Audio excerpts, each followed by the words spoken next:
Dans la cacophonie de la guerre, il existe un son qui glace le sang d'un tankiste plus sûrement que le sifflement d'un mortier ou le hurlement d'un bombardier en piqué. Ce n'est pas un fracas, c'est même tout l'inverse. C'est le silence. Le tout-sautement brutal d'une machine de 30 tonnes qui s'étouffe faute de carburant. Quand un Sherman tombe à sec, il ne s'éteint pas peu à peu. Il meurt net. La tourelle hydraulique se fige. La radio se noie dans la friture. Le chauffage rend l'âme. En une fraction de seconde, le prédateur d'acier américain devient un cercueil immobile, planté dans la boue, attendant qu'un obus perforant vienne mettre fin à l'agonie. On appelle ça la mort à sec. À la fin de l'été 1944, tandis que la 3e armée fonçait à travers la France, cette mort à sec détruisait plus de chars que les Allemands eux-mêmes. Le général Patton poussait ses divisions blindées au-delà de toute limite connue. Il dévorait la carte, mile après mile, au prix du sang. Mais la vitesse a un coût.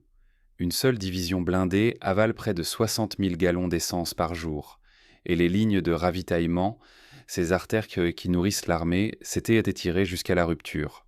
Près de la frontière belge, à une base logistique avancée, l'offensive s'était figée. Non sous le feu ennemi, mais sous la boue. Une boue européenne épaisse, collante, impitoyable. Elle engloutissait les bottes. Elle avalait les pneus. Et elle était en train d'engloutir l'espoir même de toute l'opération.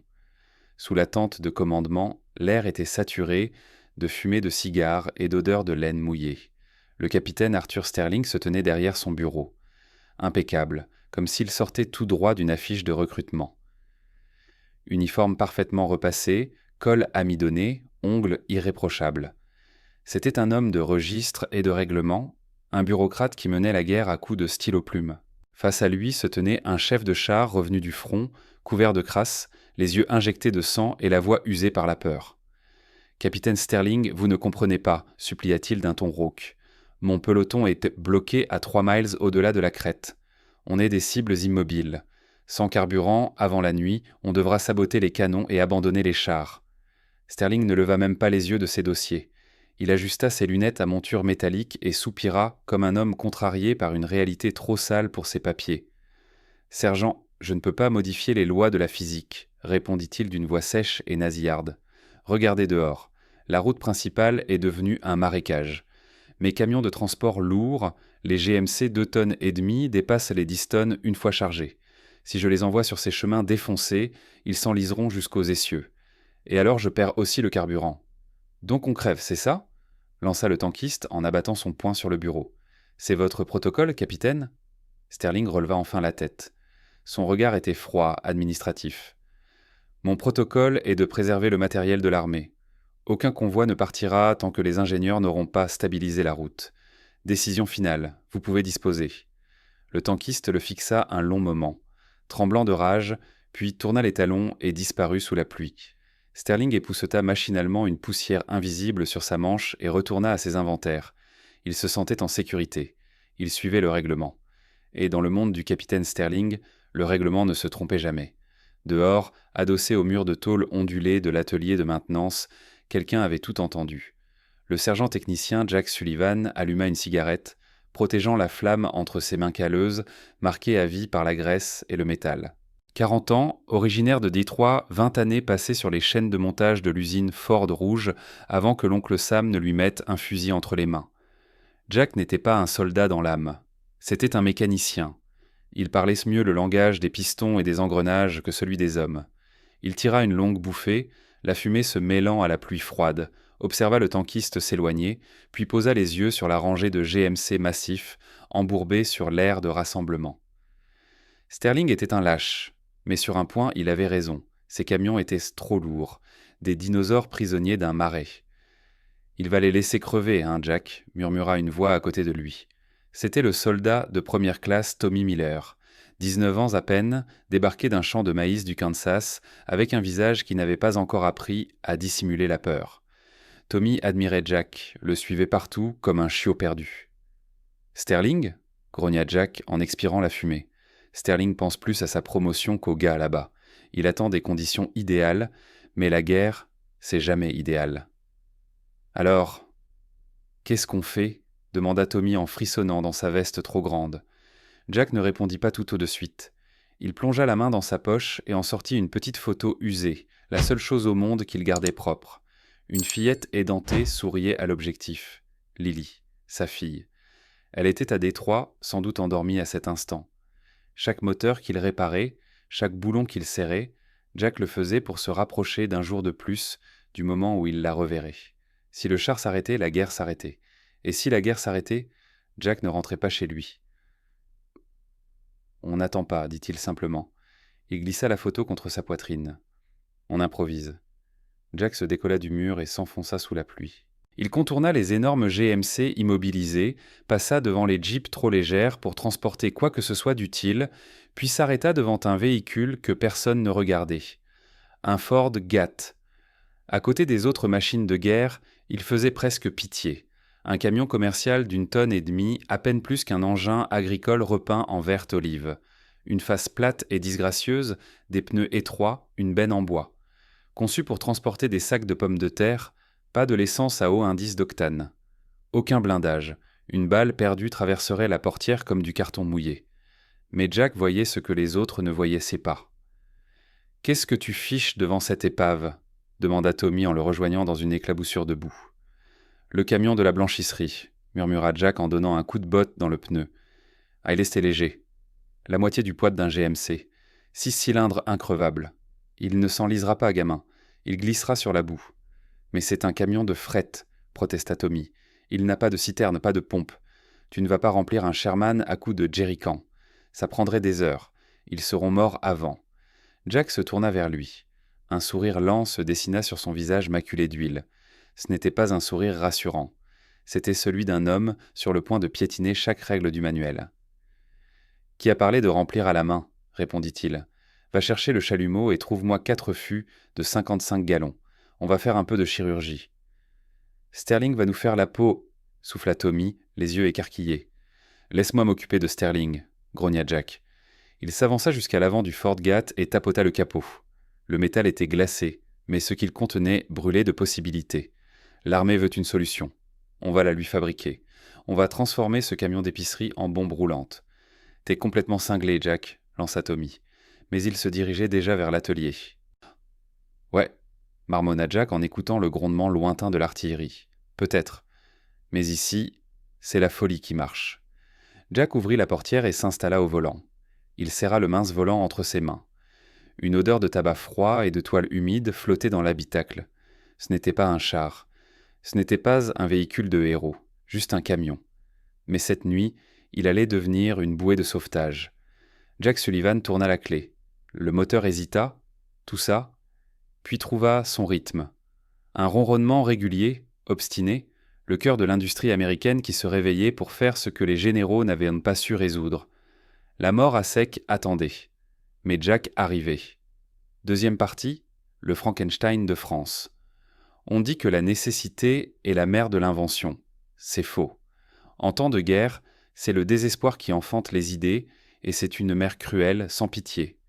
La plupart des innovations militaires naissent dans des laboratoires propres, sous les néons de Washington ou de Londres, imaginés par des équipes d'ingénieurs en blouse blanche, armés de plans, de règles à calcul et de budgets illimités. Mais la machine qui s'apprêtait à sauver la Troisième Armée n'était pas née dans un laboratoire. Elle était née dans un cimetière de ferraille sous une pluie glaciale façonnée par 2 hommes qui violaient méthodiquement chaque règle du règlement de l'armée américaine. Le soleil avait disparu derrière un rideau de nuages, plongeant le dépôt dans une pénombre prématurée. Dans l'atelier de maintenance, l'air vibrait du crissement brutal du bois arraché et des gémissements du métal torturé. Jack Sullivan ne démontait pas le Ford Gat avec précaution. Il le massacrait. « Tire, gamin, mets-y tout ce que t'as » hurla Jack, sa voix résonnant sous le toit de tôle ondulé. Le soldat de première classe, Tommy Miller, serra les dents. Ses bottes glissaient dans la boue huilée tandis qu'il forçait sur le pied de biche. Dans un craquement écœurant, le flanc en bois de la benne se fendit et se détacha. Tommy recula en trébuchant, haletant, brandissant la planche éclatée comme une arme. « On est en train de détruire un camion parfaitement fonctionnel, Jack, » dit-il en s'essuyant le front couvert de sueur et de crasse. « Le capitaine Sterling va nous faire éplucher des patates jusqu'en 1950. » Ce camion n'était pas fonctionnel, marmonna Jack en jetant un morceau de ferraille sur un tas. Il ne servait à rien. un brouette glorifié. Maintenant, passe-moi le chalumeau.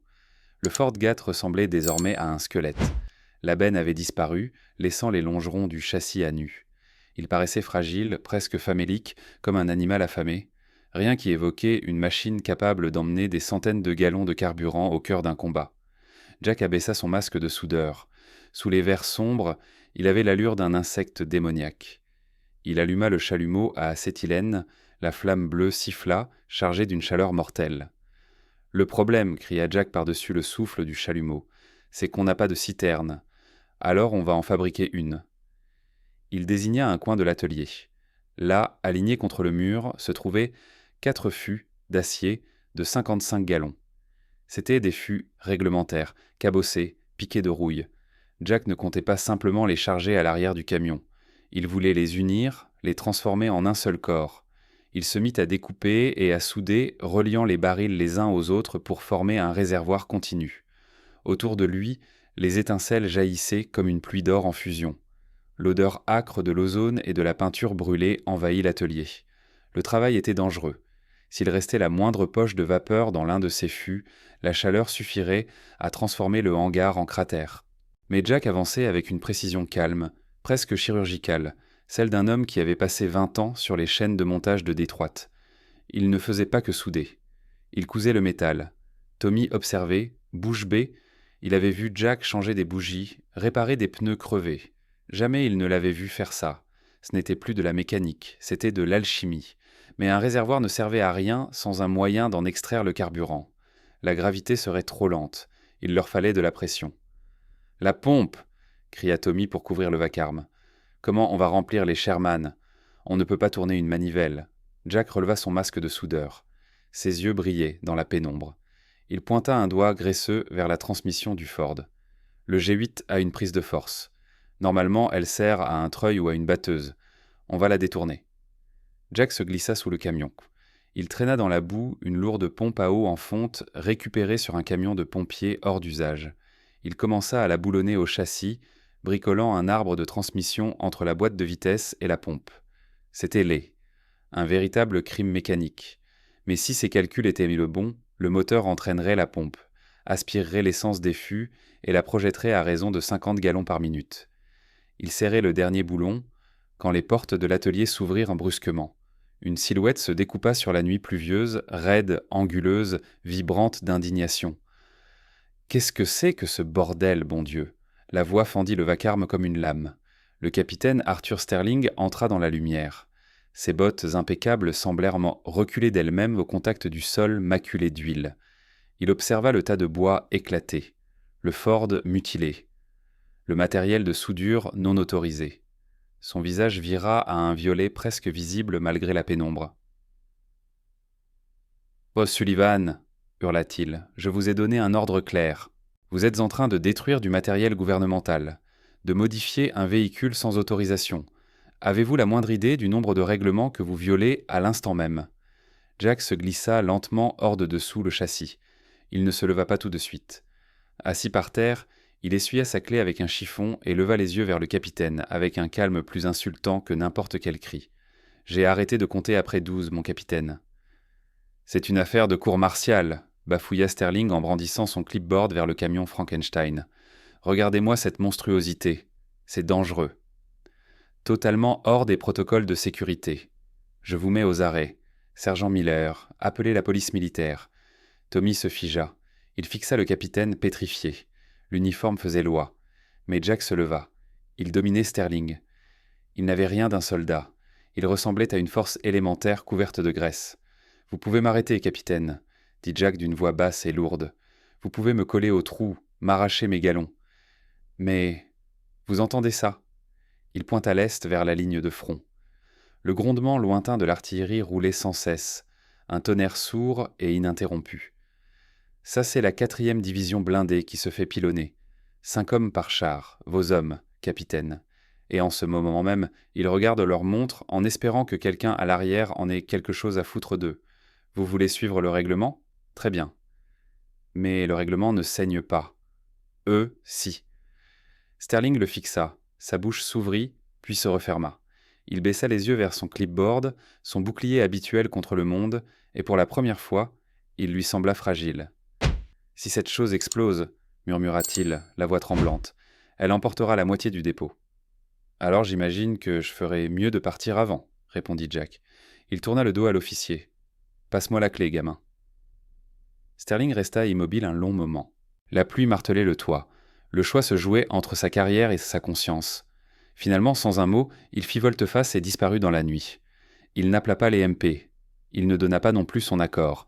Il se contenta de se laver les mains de la catastrophe à venir. « Il va nous pendre si on revient vivant », chuchota Tommy en tendant l'outil, les mains tremblantes. « Si on revient, gamin, » sourit Jack, « je le laisserai essayer. » Ils travaillèrent toute la nuit.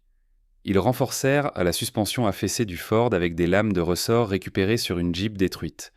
Le pauvre G8T gémissait sous le poids des fûts d'acier. Il s'affaissait, le ventre raclant la boue. Une bête laide, déséquilibrée, un cercueil sur roue. Jack termina le dernier accord sur le tuyau.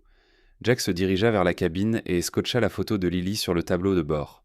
Son sourire était la seule chose lumineuse dans tout le camion. « Pourquoi ?»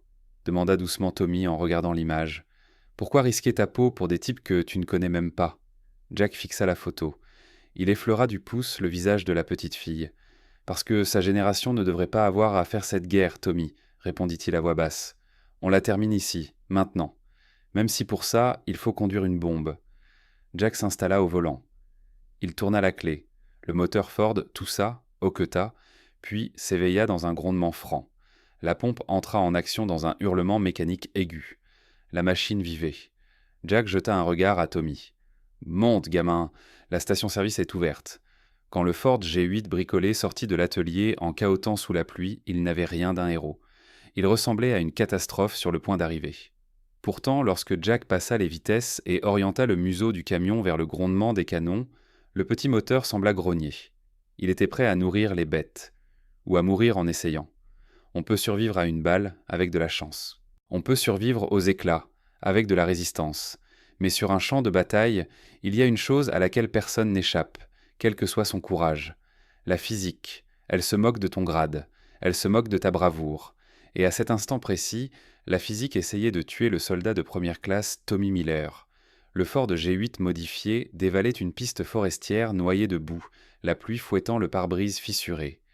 Il se trouvait à 5 miles du dépôt, sur une sortie d'essai destinée à tester le nouveau système de pompage. Tommy était au volant, les jointures blanchies. Il conduisait comme il conduisait le camion de la ferme au Kansas, vite, relâché, sûr de lui. Il vit le cratère trop tard. « Freine !» cria Jack depuis le siège passager. Tommy paniqua. Il écrasa la pédale de frein, bloquant les roues. Sur un camion chargé de patates ou de munitions, le véhicule se serait contenté de glisser jusqu'à l'arrêt. Mais ce camion-là n'était pas normal. Derrière la cabine, dans les fûts soudés, 400 gallons d'essence firent ce que font toujours les liquides quand l'élan change brutalement. Ils se précipitèrent vers l'avant. On appelle ça l'effet de surface libre. Le tueur invisible des camions-citernes. Alors que le véhicule ralentissait, la masse du carburant frappa l'avant du réservoir comme une vague géante. La force souleva les roues arrière. Le Ford G8 ne s'arrêta pas. Il bondit. Il devint une luge glissant sans contrôle droit vers un énorme chêne. « Relâche le frein !» hurla Jack en agrippant le volant d'une main. Tommy était paralysé, le pied collé au plancher. Jack n'hésita pas. Il enfonça son coude dans les côtes du gamin, lui arrachant le pied de la pédale, puis tira violemment le volant vers la gauche. Le camion partit en tête à queue. Le carburant reflua en arrière dans un fracas métallique comme un marteau frappant une enclume. La suspension gémit, les ressorts à lame s'écrasant à plat. Le camion bascula sur 2 roues, suspendues au bord du désastre, avant de retomber lourdement dans la boue, à quelques centimètres de l'écorce de l'arbre. Le silence envahit la cabine, seulement brisé par la respiration haletante de 2 hommes qui venaient d'apercevoir leur propre tombe. Tommy tremblait si fort que ses dents claquaient. « J'ai freiné, Jack. J'ai freiné fort. Et c'est pour ça qu'on a failli mourir. » répondit Jack avec un calme presque déconcertant. Il sortit sa blague à tabac, les mains étonnamment stables. « Écoute-moi bien, gamin. Tu as l'habitude de transporter des caisses. Les caisses restent là où tu les mets. Mais un liquide... » Jack craqua une allumette. La flamme éclaira la terreur dans les yeux de Tommy. « Un liquide, c'est vivant. C'est un fantôme à l'arrière du camion. Quand tu avances, il attend. Quand tu t'arrêtes, il te frappe derrière la tête. Tu ne peux pas lutter contre ça. Il expira une bouffée de fumée bleutée. Tu dois danser avec lui. Danser ? Balbutia Tommy. Tu conduis en douceur, expliqua Jack en ponctuant ses mots du geste de la cigarette. Tu freines tôt. Tu prends large, tu anticipes la vague. Tu dois sentir le poids bouger avant qu'il ne bouge vraiment. Si tu combats le liquide gagne. Et s'il gagne, on explose. Compris ? Tommy hocha lentement la tête, essuyant la sueur de ses yeux. Je crois. Bien. Descends. Je conduis. On a un arrêt à faire avant d'atteindre la ligne. Une demi-heure plus tard, le Ford G8 entra dans le poste médical avancé. Un endroit de souffrance. Une poignée de tentes dressées dans un champ détrempé où l'on rafistolait les blessés de la division blindée avant de les évacuer vers l'arrière. L'air empestait l'antiseptique, la terre mouillée et le sang ancien. Jack coupa le moteur. Le camion s'affaissa, lourd, la citerne soudée dessinant une silhouette menaçante sous la lune. Il sauta à terre, les bottes aspirées par la boue. « Reste avec le camion », ordonna-t-il. « Garde cette pompe comme ta vie. Si quelqu'un fume à côté, tu lui tires dessus. » Jack se dirigea vers la tente principale. Le pan se souleva et une femme sortit, s'essuyant les mains sur un tablier taché. C'était Sarah Jenkins. Elle avait 35 ans, avec des yeux fatigués qui avaient en vue bien trop souvent l'intérieur des corps humains. Elle n'était pas belle comme les actrices de cinéma. Elle était belle parce qu'elle était la seule chose douce dans un monde d'arêtes dures.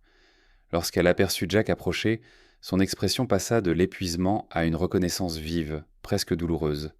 « J'ai entendu une rumeur, » dit Sarah d'une voix rauque. « Un mécanicien serait en train de fabriquer une bombe sur roue. J'aurais dû deviner que c'était toi, Jack. »« Ce n'est pas une bombe, » répondit Jack en tentant un sourire. « C'est une station-service. »« C'est un cercueil, » corrigea-t-elle en s'avançant vers lui. Elle jeta un regard au camion, puis revint à Jack. « Où est-ce que tu vas ? La 4e division blindée est clouée au sol au défilé de fillets, plus une goutte de carburant. Si je ne leur apporte pas ça, c'est fini pour eux. » Sarah baissa les yeux vers ses mains maculées de graisse. Elle savait qu'argumenter ne servirait à rien. Elle avait soigné suffisamment d'hommes pour connaître la différence entre ceux qui obéissent aux ordres et ceux qui obéissent à un appel intérieur. Jack appartenait à la seconde catégorie. « Tu auras besoin de fournitures, » dit-elle simplement. Ce n'était pas une question. « J'ai une clé et une prière, » haussa les épaules Jack. Sarah secoua la tête. Elle fouilla dans son tablier et en sortit une petite boîte métallique qu'elle lui plaça dans la main. Ampoule de morphine, poudre de sulfamide, bandage propre, murmura-t-elle. Si tu te fais toucher, si ce carburant s'embrase, ça ne servira à rien. Mais si tu survis à l'accident, peut-être que si. Jack referma les doigts sur le métal froid. Il leva les yeux vers elle. Dans une autre vie, ils auraient peut-être pris un café ensemble. Peut-être seraient-ils allés danser. Dans celle-ci, ils n'avaient qu'un champ boueux et un échange de matériel médical. « Et elle ?» demanda doucement Sarah en inclinant la tête vers le camion, là où elle savait que la photo de Lily était scotchée. « Elle a 7 ans, » répondit Jack, la voix légèrement brisée. « Je fais ça pour qu'elle reste 7 ans, pour qu'elle grandisse dans un monde où on a gagné. » Sarah posa une main sur son bras. Sa poigne était ferme. « Alors ne sois pas un héros, Jack Sullivan. Les héros ont des médailles sur leur tombe. Sois un père. Les pères, eux, rentrent à la maison. » Elle soutint son regard une seconde de plus, tout un dialogue silencieux passant entre eux, puis elle retira sa main et se fondit dans l'ombre de la tente médicale. Jack resta immobile un instant, la petite boîte lui brûlant la paume. Il sentit le poids de la promesse. Les pères rentrent à la maison. Il se retourna et rejoignit le camion. Tommy l'attendait, jetant des regards nerveux vers la lisière sombre de la forêt. « C'était qui ?» demanda-t-il quand Jack monta à bord. « Notre conscience » marmonna Jack, en glissant la boîte de morphine dans sa poche poitrine, juste à côté de la photo de Lily. Soudain, le poste radio que Jack avait récupéré et fixé au tableau de bord grésilla. Une rafale de parasites. Puis une voix lointaine, comme venue du fond d'un puits. « Big Mama à toute station. Big Mama à toute station. Il nous reste 5 obus. Carburant à 0. Les Boches manœuvrent sur le flanc. Ici le sergent Kowalski. On coupe. Que Dieu nous aide. » Le signal s'éteignit. Tommy fixa Jack, les yeux écarquillés. « C'est eux. C'est l'unité de char. » Jack serra le volant. Il sentait la vibration du moteur, le clapotis du carburant derrière lui, la boîte médicale dans sa poche et la peur nouée dans son ventre. Il ne coupe pas encore, grogna-t-il en engageant la vitesse. Les engrenages grincèrent dans un craquement brutal. « Accroche-toi, gamin !» dit Jack en fixant la route noire devant eux. « On a fini de s'entraîner. Maintenant, on danse pour de vrai. » Le Ford G8 bondit en avant. Ce n'était plus un camion maladroit, mais une flèche désespérée lancée droit au cœur de la guerre. La physique essayait toujours de les tuer. Mais Jack Sullivan avait décidé que cette nuit-là, il roulerait plus vite que les lois de la nature. L'ennemi le plus dangereux d'une guerre n'est pas toujours celui qui tient un Luger allemand. Parfois, c'est l'homme de ton propre côté des barbelés, celui qui serre un clipboard contre sa poitrine. Jack passa la seconde. Le moteur hurla tandis qu'ils approchaient du portail du dépôt. La pluie s'était changée en une brume glacée qui collait au pare-brise.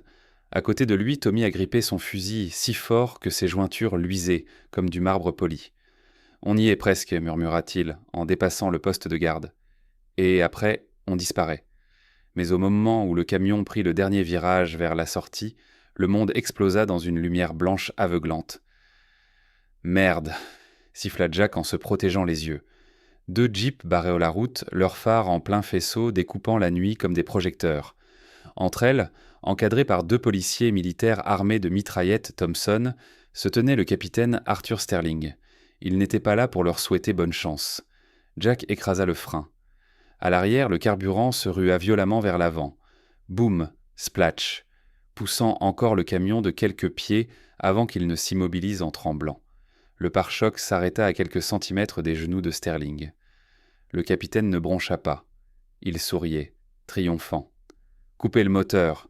cria Sterling, la voix fêlée par l'autorité. « Sortez du véhicule, les mains derrière la tête. » « Il a appelé les MP !» balbutia Tommy, la panique lui serrant la gorge. « Jack, il va nous arrêter. Pour de vrai. » Jack regarda à travers le pare-brise strié de pluie.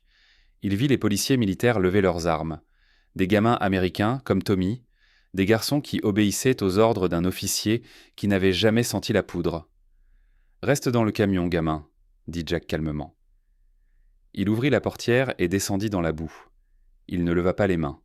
Il marcha jusqu'à l'avant du Ford, les phares éclairant son uniforme maculé de graisse. Il avait l'air d'être d'une épave, mais il se tenait droit, immobile, comme une statue. « Déplacez les jeeps, capitaine, » dit Jack. Sa voix n'était pas forte, mais elle portait. « J'ai des hommes qui meurent à 5 miles d'ici. »« Vous n'avez rien, » cracha Sterling en s'avançant. « Vous volez du matériel gouvernemental. Vous désobéissez à un ordre direct. Je mets fin à ce cirque non autorisé avant que vous ne fassiez sauter la moitié de la France. » Il se tourna vers les MP. « Arrêtez-le. Et si le soldat dans le camion bouge, tirez dans les pneus. » L'un des policiers militaires pointa sa Thompson vers la roue avant du Ford. « Je ferai pas ça, fiston, » dit Jack sans détourner le regard de Sterling. « Faites-le, hurla Sterling. « Capitaine, vous savez ce que fait du carburant aviation à Ouédara, à sa leçon à haut indice quand il rencontre une balle traçante ?» demanda Jack. Il fit un pas lent en avant. « On ne transporte pas des patates. Il y a 400 gallons d'essence hautement volatile dans ces fûts. Rien que les vapeurs s'échappent de mes soudures pourries. » Il désigna l'arme du MP. « Tu tires sur ce pneu, l'étincelle rencontre les vapeurs. Ce n'est pas une crevaison. Ce camion devient une bombe thermobarique. Il m'efface, efface le gamin, les jeeps. Et vous, capitaine ? Il ne restera de vous qu'une ombre brûlée dans la boue. » Le MP se figea. Il abaissa légèrement son arme, jetant un regard nerveux au camion, puis à Sterling. La réalité physique de la situation venait de s'imposer à lui. Le visage de Sterling pâlit. Il comprit qu'il ne faisait plus face à un subordonné, mais à un détonateur. « Vous bluffez, » murmura-t-il, sans réelle conviction. « Vraiment ?» Jack plongea la main dans sa poche. Les MP se tendirent aussitôt, doigts crispés sur les détentes. Mais Jack n'en sortit pas une arme. Il sortit un briquet Zippo. Clink. Le capot s'ouvrit, il fit tourner la molette. La flamme jaillit, vacillante dans le vent, à quelques centimètres de la fenêtre ouverte de la cabine, là où l'odeur d'essence était la plus forte. « Faites le calcul, capitaine, » dit Jack d'une voix glaciale. « Vous vous écartez, ou on va tous en enfer ensemble maintenant. » C'était un face-à-face entre un homme terrorisé à l'idée de perdre sa carrière et un autre qui avait déjà accepté sa mort. Sterling plongea son regard dans celui de Jack. Il n'y trouva rien. Rien que de l'acier. À cet instant, il comprit que Jack Sullivan était plus dangereux que les Allemands. Sterling déglutit. La pluie dégoulinait du bord de son casque. Il regarda la flamme, puis les MP pétrifiés. « Laissez-les passer, croissa-t-il. « Mon capitaine ?» demanda l'un des MP déconcertés. « J'ai dit laissez-les passer, hurla Sterling, la voix brisée. Bougez ces putains de jeeps. Les moteurs rugirent. Le barrage s'ouvrit dans la précipitation. Jack referma le zippo. La flamme disparut. Il revint côté conducteur, monta dans le camion et claqua la portière. « Tu allais vraiment nous faire exploser ?» demanda Tommy d'une voix minuscule. « Non, » répondit Jack en passant la vitesse. « Je savais que Sterling était trop lâche pour mourir pour un règlement. » Jack écrasa l'accélérateur. Le Ford G8 bondit en avant, dépassant le capitaine au visage livide. En passant, Jack ne salua pas. Il ne le regarda même pas. Il s'enfonça dans la nuit. 5 minutes plus tard, le dépôt avait disparu. Les lumières avaient disparu. Les règles avaient disparu. Il ne restait que le vide. L'étendue terrifiante du no man's land entre l'arrière et le front. « Éteins les phares » ordonna Jack. « Mais on ne verra rien » protesta Tommy. « Si on voit, la Luftwaffe voit aussi » répondit Jack. « Passe en feu de position. » Tommy actionna l'interrupteur. Les phares s'éteignirent, remplacés par 2 fentes de lumière blafarde sur le pare-choc. Elles n'éclairaient guère plus de 3 mètres devant eux.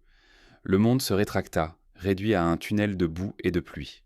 L'atmosphère dans la cabine changea. L'adrénaline de l'affrontement se dissipa, remplacée par une angoisse étouffante. Le silence de la campagne pesait comme un couvercle. Jack se pencha sous le tableau de bord et arracha un câble. La radio mourut dans un crépitement sec. « Pourquoi t'as fait ça ?» demanda Tommy. « Pour que Sterling ne puisse pas nous rappeler, » répondit Jack. « On est hors carte maintenant, gamin. Plus d'ordre, plus de secours, juste nous. » Ils roulèrent ainsi pendant des miles, en silence. Le Ford Gad gémissait, grinçait, sa suspension luttant contre la route, criblée de cratères. À chaque chaos, une vague de carburant venait frapper l'arrière de la cabine, rappel constant de la bombe sur laquelle ils chevauchaient. Puis ils le virent. À l'horizon, le ciel n'était plus noir. Il scintillait. Au loin, des éclairs orange et blancs jaillissaient sans bruit, suivis quelques secondes plus tard par le boum, boum boum sourd de l'artillerie lourde. « Des feux d'artifice » murmura Tommy. « Le chaudron de Fillet » répondit Jack en resserrant sa prise sur le volant. « C'est là que la 4e blindée est en train de crever. » La route commença à grimper. Ils entrèrent dans la forêt des Ardennes. Les arbres se pressaient de chaque côté, leurs branches semblables à des mains griffues dans la lueur blafarde des feux de position. Soudain, Jack pila. Cette fois, il n'eut pas besoin de prévenir Tommy. Il effleura la pédale, contrôlant le ballottement du carburant. Le camion glissa et s'immobilisa. « Quoi ?» demanda Tommy. « Pourquoi on s'arrête ?»« Écoute, » dit Jack. Tommy tendit l'oreille. Il entendit la pluie, le vent, puis autre chose. Un bruit mécanique, un grincement, un cliquetis, un couinement métallique. Ça venait de l'obscurité devant eux. « C'est nous ?» demanda Tommy avec un espoir fragile. « Un Sherman ?» Jack entr'ouvrit sa vitre. Le son se rapprochait. Net, sans équivoque. Le crissement aigu de chenilles mal graissées. Et dessous, un grondement rauque. Le visage de Jack se figea. « Les Sherman ont des moteurs Ford V8 à essence, » murmura-t-il. « Ils rugissent. » Il regarda Tommy, et dans ses yeux, il n'y avait que de la terreur. « Ce bruit-là, c'est un diesel. Et ces chenilles sont entrecroisées. »« Ça veut dire quoi ?» demanda Tommy, la voix tremblante. « Ça veut dire, » dit Jack en attrapant le levier de vitesse pour passer la marche arrière, « que ce n'est pas la cavalerie, gamin. C'est un Panzer IV allemand, et on vient de lui rentrer droit dans la gueule. » Avant qu'il ne puisse relâcher l'embrayage, un faisceau de lumière déchira la forêt et frappa de plein fouet le pare-brise du Ford Ghat. Ils avaient été repérés. Le courage n'est pas l'absence de peur. Le courage, c'est faire son travail pendant que la vessie se vide toute seule. Aveuglé par le projecteur du Panzer IV, Jack Sullivan ne recula pas. Il ne donna pas de coup de volant. Il se figea. « Ne bouge pas » souffla-t-il en plaquant sa main sur le genou tremblant de Tommy. « Ne respire même pas. »« C'est un char, Jack » couina Tommy, les yeux perdus dans le blanc aveuglant. « Il va nous réduire en bouillie. »« C'est un prédateur, gamin. » Les prédateurs réagissent au mouvement. Le char allemand se tenait là, à une 30aine de mètres. Son moteur tournait au ralenti dans un gargouillis métallique. La tourelle pivota lentement. Le projecteur balaya le Ford G8. Il s'attarda sur les ridelles en bois, les roues couvertes de boue, l'empilement absurde de fûts soudés. Pendant 5 secondes interminables, le commandant allemand hésita. Pourquoi ? Parce que, selon toute logique de guerre, ce qu'il voyait était impossible. Les camions de ravitaillement américains circulaient en queue par convois de 50, escortés de jeeps. Ils ne roulaient pas seuls, de nuit, en territoire ennemi, en ressemblant à un tas de ferrailles ambulants. L'Allemand ne vit pas une menace. Il vit une erreur. Un camion agricole français perdu. Un débris abandonné. « Il est confus », murmura Jack. Il réfléchit. Puis le projecteur s'écarta. La tourelle commença à revenir vers la route forestière, jugeant le Ford indigne d'un obus de 88. « Maintenant !» hurla Jack. Il ne recula pas. Il écrasa l'accélérateur et braqua violemment à droite. Le Ford G8 ne fuit pas. Il charge. Il passa à toute allure devant le char et plongea dans le sous-bois épais. Le commandant allemand comprit son erreur une seconde trop tard. La mitrailleuse du Panzer ouvrit le feu. Une rafale de balles traçantes déchira la nuit à l'endroit précis où le Ford se trouvait un battement de cœur plus tôt. « Vas-y, vas-y !» cria Tommy en s'agrippant au tableau de bord tandis que le camion bondissait sur les racines et les rochers. « J'y vais !» rugit Jack en luttant avec le volant. La suspension hurla. À l'arrière, le carburant martelait la cabine. Boum, boum, boum, comme un géant essayant d'enfoncer la porte. Derrière eux, le Panzer tenta de pivoter, broyant les jeunes arbres comme des allumettes. Mais le monstre était lourd, le Ford, lui, était léger. Jack conduisait comme un fou, se faufilant entre des interstices trop étroits pour le char. Ils jaillirent hors de la lisière et dérapèrent sur un chemin de terre. Devant eux, le ciel luisait encore des braises mourantes d'un combat. Et ils les virent. 3 M4 Sherman, immobiles dans une clairière, disposés en triangle défensif. Silencieux. Noirs. Figés. « Ils sont morts », chuchota Tommy. « Non », dit Jack en apercevant une trappe qui s'ouvrait. « Ils dorment. » Jack cligna ses feux. 3 éclairs courts, une pause longue. Le signal de la victoire. Une silhouette jaillit de la tourelle du char de tête. C'était le sergent Kowalski. Il ressemblait à un mineur, le visage noir de suie. Il agitait les bras comme un dément. « Amenez ce truc ici », beugla-t-il, à peine audible sous le feu lointain des mortiers. Les Boches remontent le ravin. Jack fit glisser le Ford G8 de côté, le faisant dériver dans la boue jusqu'à s'arrêter contre le compartiment moteur arrière du char de Kowalski. « Big Mama, gamin, à la pompe !» cria Jack en ouvrant la portière d'un coup. Tommy sauta à terre, glissa dans la boue et courut à l'arrière du camion. Il enclencha le levier de la prise de force. Le régime du moteur Ford chuta brutalement lorsque la charge entra en action. La pompe artisanale se mit à hurler. Un cri mécanique aigu, strident, comme un mixeur broyant des cailloux. « C'est trop bruyant !» cria Tommy. « Ils vont nous entendre jusqu'à Berlin. »« Qu'ils entendent !» lança Jack. Il attrapa le tuyau en caoutchouc et grimpa sur la coque d'acier, glissante, du Sherman. Kowalski l'attendait près du bouchon de carburant. « Espèce de taré, tu es vraiment venu. »« Service avec le sourire !» grogna Jack en enfonçant l'embout dans l'orifice du réservoir. « Ouvre la vanne, gamin. » La pompe vibra. Le tuyau se raidit lorsque le carburant, le sang du dragon, s'y engouffra. Glou, glou, glou, c'était le plus beau son du monde.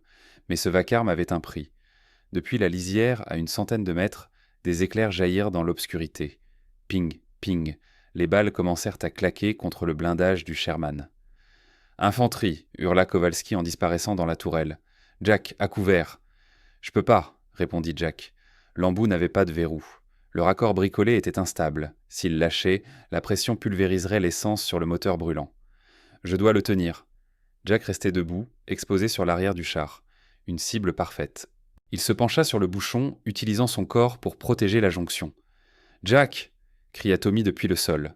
Il empoigna son M1 Garand et tira à l'aveugle vers les arbres. « Dépêche-toi !» Les balles sifflaient près de l'oreille de Jack comme des frelons furieux. L'une d'elles frappa l'aile du Ford G8, y perçant un trou. Un filet d'essence se mit à couler dans la boue. « On fuit !» cria Tommy. « Continue de pomper !» hurla Jack. Il fixa le manomètre. 50 gallons. Les tirs allemands gagnaient en précision. Un obus de mortier explosa à une vingtaine de mètres, projetant boue et éclats.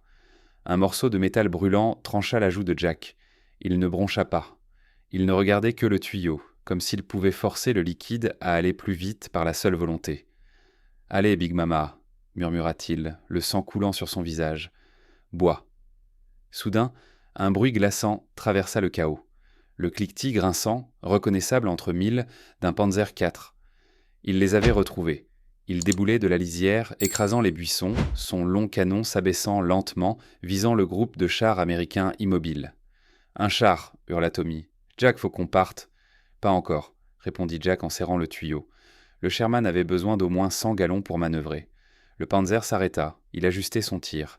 Il allait envoyer un obus à travers le Ford G8T et les réduire tous en cendres. « Sergent !» Jack frappa la tourelle du Sherman de la paume. « Elle est pleine. Démarre !» Il arracha le tuyau. L'essence jaillit, éclaboussant son uniforme. Jack sauta du char et atterrit lourdement dans la boue près de Tommy. « Cours !» Il attrapa le gamin et l'entraîna sous le châssis du Ford. Une seconde passa. Rien. Puis le Panzer tira. Boum ! L'obus siffla au-dessus de leur tête, manqua de quelques centimètres le profil bas du Ford et explosa dans les arbres derrière eux. Le tireur allemand avait visé trop haut dans l'obscurité. Et alors le sol trembla. Vroom ! Le moteur Ford V8 de 500 chevaux de Big Mama rugit à la vie. Il cracha un immense nuage de fumée noire, puis se stabilisa dans un grondement tonitruant.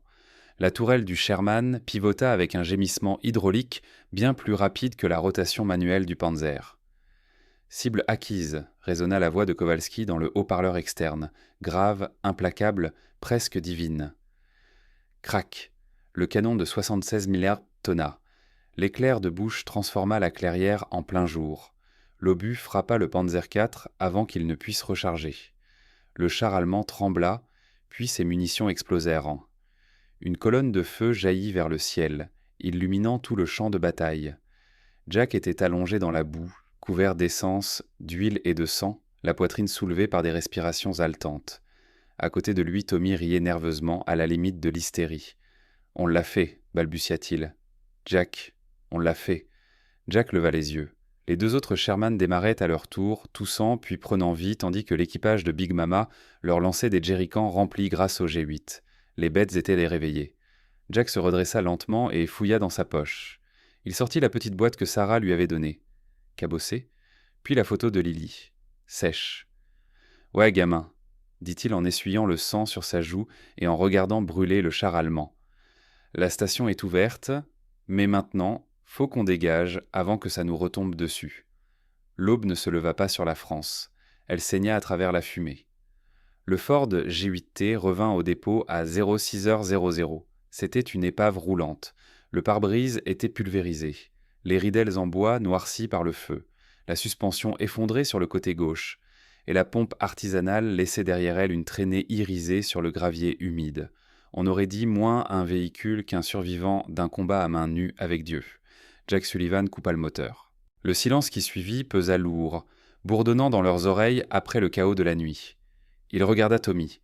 Le gamin dormait sur le siège passager, la tête contre la vitre, serrant son fusil comme un ours en peluche. Il paraissait avoir 10 ans de plus que la veille. « Réveille-toi, gamin, » murmura Jack. « On est à la maison. » Quand ils descendirent du camion, le comité d'accueil les attendait déjà. Le capitaine Arthur Sterling avançait dans la boue, à grandes enjambées, encadré par 2 policiers militaires. Son visage était figé dans une expression de triomphe vindicatif, le clipboard bien en main. « Arrêtez-les » aboya-t-il en pointant Jack d'un doigt manucuré. « Insoumission grave, vol de matériel gouvernemental, mise en danger d'une unité. C'est fini pour vous, sergent. Je vous ferai croupir à Leavenworth jusqu'à la fin de vos jours. » Les MPs hésitèrent, non. Ils regardèrent sur le camion ravagé. Ils sentirent l'odeur de cordite et d'essence brute. Ils virent le sang séché sur la joue de Jack. « Je vous ai donné un ordre, » hurla Sterling, la voix brisée. « Vous allez exécuter cet ordre, oui ou non ?»« Quel ordre ?» La voix était basse, posée, chargée d'un poids d'acier absolu. Une jeep venait de s'arrêter derrière Sterling. Un homme en descendit. Il portait un blouson de bombardier en cuir et les aigles argentés d'un colonel. Bill Vance, commandant de la division. Il boitait légèrement, s'appuyant sur une canne, un souvenir d'Afrique du Nord. Sterling se mit au garde-à-vous, livide. « Colonel Vance, mon colonel, j'étais simplement en train d'appréhender ces hommes. Ils ont volé un camion de ravitaillement. Je sais exactement ce qu'ils ont fait, capitaine, » coupa Vance sans même le regarder. Il passa devant Sterling comme s'il n'existait pas. Vance s'arrêta devant Jack. Il observa le mécanicien couvert de graisse, puis le jeune soldat tremblant à ses côtés. Ensuite, il s'approcha du fort de G8. Il passa une main gantée sur le trou de balle dans l'aile. Effleura les soudures grossières et irrégulières des fûts de carburant. « Je viens de recevoir un message radio du sergent Kowalski, dit-il calmement. Il affirme que la 4e division blindée est de nouveau en mouvement, qu'ils ont avancé de 5 miles ce matin, et qu'ils ont été sauvés par un fou dans un camion à lait. » Vance se tourna vers Sterling. « Capitaine, savez-vous ce qu'est ce camion ? » C'est une violation flagrante des règles de sécurité, balbutia Sterling. « Non, répondit Vance. C'est une victoire. » Il planta son regard dans celui du capitaine. « Renvoyez les MP, et trouvez à ces hommes un café avant que je ne vous enlève vos galons. » Sterling s'affaissa. Il fit demi-tour sans un mot, son clipboard pendant mollement à son côté. La bureaucratie venait de perdre face à la réalité de la guerre. Vance revint vers Jack. Il ne lui offrit pas un salut. Il lui offrit mieux. Il sortit un étui à cigarettes en argent et le tendit au mécanicien. « Beau boulot, Sullivan. » Jack prit une cigarette. Ses mains tremblaient encore légèrement, pas de peur, mais de l'adrénaline qui retombait. « Je faisais juste mon travail, mon colonel. »« Allez dormir un peu, » acquiesça Vance. « Quoi ? On repart dans 3 heures. Direction Berlin. » Quand le colonel s'éloigna, le soleil perça enfin les nuages. Le dépôt s'éveilla. Les moteurs rugirent. La gigantesque machine de l'armée américaine se remit en marche. Jack s'adossa à la calandre encore chaude du fort de Ghat. Il fuma en silence, regardant passer le convoi de chars massifs. Des bêtes puissantes, blindées, les vedettes des actualités filmées. Personne ne regardait le petit Ford en train de mourir dans la boue. Dans des années, les historiens écriraient sur les généraux, sur les stratégies, sur la puissance de feu. Le Ford G8 rouillerait dans une casse oubliée, son métal finirait recyclé en boîte de conserve ou en poutrelle d'acier. Mais Jack connaissait la vérité. Il sortit de sa poche la photo de Lily. Il essuya une trace d'huile sur son sourire. On érige des monuments pour ceux qui tiennent les armes, mais on oublie ceux qui transportent le carburant. On oublie les bricoleurs, les mécaniciens, les pères qui transforment des camions d'épicerie en canaux de sauvetage parce qu'ils ont une promesse à tenir. Jack regarda la photo une dernière fois avant de la glisser contre son cœur. « On rentre à la maison, Lily, » murmura-t-il au vent. « On rentre à la maison. » Le moteur de l'histoire est bruyant, nourri de feu et de fureur, mais le battement de la survie est discret. Il ressemble au cliquetis d'une clé dans l'obscurité, réparant un monde brisé, un boulon à la fois.